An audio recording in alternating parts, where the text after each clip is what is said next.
Hi guys, welcome back to my system design series. This is a playlist where we are going to discuss the chapters of TDIA book.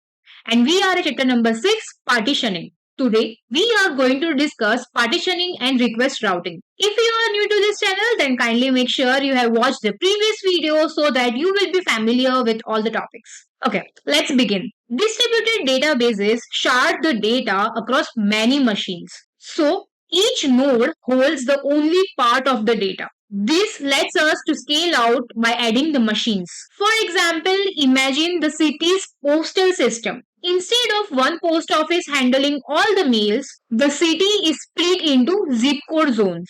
Each local office handles its own zone's mail. Similarly, the database is split into partitions or shards, so queries and storage are spread evenly. The goal is to distribute the data and the load evenly on all the servers. If one partition gets too much traffic, it is called a hotspot. It slows down the whole system. By splitting the work, we can add more nodes. This is like adding more local post offices and handle higher throughput. Partitions are like separate neighborhoods in the city. Each machine handles its own area. We balance the number of houses or data as per the neighborhood. So, no single office is overloaded. Let's move forward. Let's discuss key range versus hash partitioning. There are two common ways to split the data among partitions. Let's discuss each of them with trade-off. So first is key partitioning. We divide the key space into continuous ranges. For example, one node N1 is holding all the records starting from the ID, suppose 1 to 1000, and another node N2 which is holding all the records of the ID starting from 1001 to 2000, and so on. This is like organizing a phone book or a library by alphabet or volume. Each of the section is sorted. Range partition makes range query efficient. You can scan one or few nodes in an order, but the downside is hotspots. If many queries hit one range, suppose all the customers starting from suppose letter A to E, then that particular single node will get overloaded. Another one is hash partitioning. We apply hash function to each records key and use a hash value to assign it to the node. This is like shuffling the cards evenly among players. Even if the original key are skew, hashing spreads them out uniformly. A good hash makes the load even. But the drawback is, suppose the keys who were neighbors, for example 1000 or 1001, ends up in the different node. So a range query, for example, records between 1000 to suppose 2000 must go to all the partitions. In other words, you lose ordering. It is hard to do efficient range scans. So the conclusion is, in the range partitioning, you cut the key space into the order chunks. Whereas in hash partitioning, you scatter the keys randomly. It is like throwing the seeds among the different random buckets. Okay, let's discuss the pros and cons of both of them. Range partitioning is intuitive and supports range scans, but creates hotspots if data or queries are skewed, while hash partitioning gives balanced load for random keys. But any range query becomes a scatter gather that must check every shard. If data or traffic patterns change over time, we may need rebalancing. That is, moving some partitions or splitting them to the new node so that no single node is overloaded. So basically, using hashing key and modulo n is problematic when n changes, because most of the keys have to move. A better approach is to create as many small partitions as possible and reassign some of them to the new node as needed. So now let's move forward. Let's discuss the secondary indexes, especially local versus global indexes. When we add secondary indexes, for example, adding an index on the email inside the users table, things get more complicated. Two common strategies are local indexes and global indexes. First, let's discuss local indexes, or also called as per shard indexes. Each partition keeps its own index on the records it stores. This is like each library have its own card catalog for its own books. To answer using that index, for example, find all the users having the email which is equals to the database must ask every shards. Since the email could be on any of the shard and then merge the results, this scatter gather approach is simple to maintain but can be slower for reads as you have to wait for all the partitions and can amplify tail latency. The query is as fast as its slowest shard. Now let's discuss global or also called term partition index. We build single global index over all data which is partitioned by index key. For example, we could shard the index by the first letter of the email.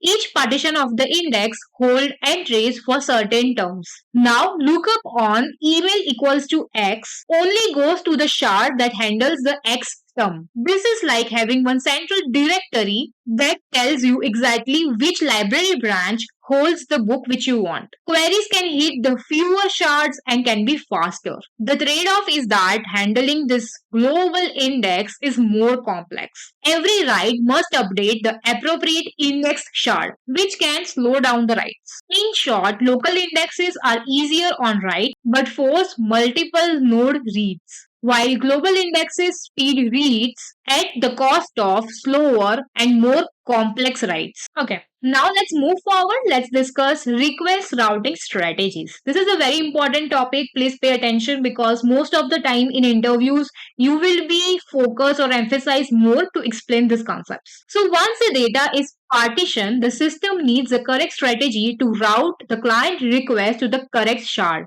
For that, there are three main approaches. Let's discuss one by one. So the first is any node with forwarding. In these, the client can send the request to any node. That node either handles it if the data leaves there or forwards it to the right node. This is like sending a letter to any post office and then they will forward it to the next one. The advantage is the simplicity for the client. That is just know only one address. But it adds the overhead to the server that has to redirect the queries. Second is dedicating routing tier. Here, all the client sends the request to the partition-aware router or load balancers first. This router knows where each key range lives and directs the request to the proper node. It is like having the receptionist at the entrance who looks up to your address and then sends you to the right office. This can be efficient but introduces an extra network hop and a potential single point of failure. Third one is smart clients. In these, the client or a library is aware of the partition map. It directly contacts the right node for each key. This removes the extra hop but requires that each client keep shard map up to date. The big challenge in routing is service discovery. How do these components such as clients or routers learn which key belongs to which node, especially as the cluster changes? Common solutions for this is to include the Zookeeper or other coordination services that store the partition to node map. Okay, so let's move forward. Let's talk about service discovery. This is the very important topic and most of the time the interviewers emphasize on this topic and ask you a lot of questions. So pay attention. Okay, keeping the routing information current is called service discovery. Different systems handles it differently. So first let's talk about the Zookeeper. Zookeeper is also called the central registry. Many systems such as HBase, SolarCrowd, Kafka uses Zookeeper as a central bulletin board that tracks which node has which partitions. Each database node registers itself and its partition assignments in the Zookeeper. Clients and routers watch the Zookeeper and learns the mapping. This is like the school's notice board where teachers post updated seating charts. Second is gossip protocol. Systems like Cassandra, React are using this gossip where each node periodically tells other few nodes that what it is doing and that information quickly spreads through the cluster. Over time, all the nodes learn this current layout. This is like students whispering the updates to their friends in the hallway. Third is DNS or static config. In simpler setups, partitions and their nodes might be configured in DNS names or static config. For example, one DNS name per shard. This is inflexible and hard to update automatically, but sometimes used for simplicity. Okay, so let's talk about parallel processing, that is MPP or parallel queries. MPP databases, like many other warehouses, are built for analytic queries for big data by breaking each query into pieces.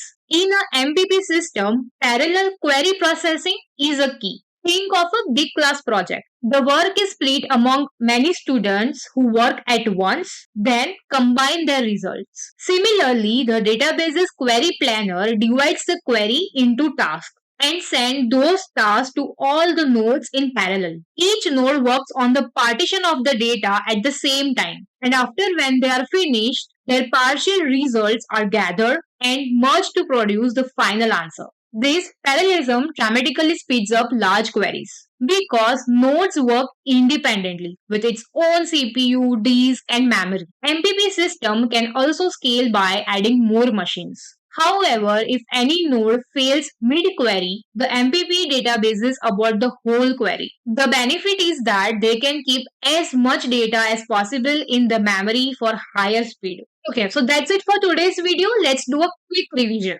Partitioning or sharding lets the distributed database scale by splitting the data.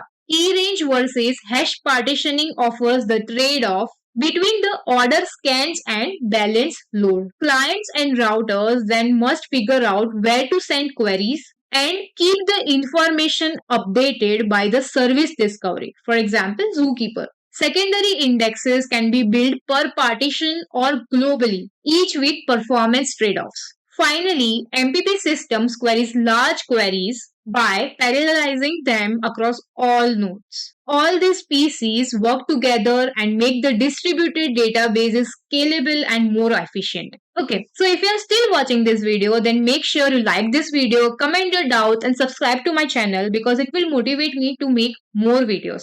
Thank you so much for watching.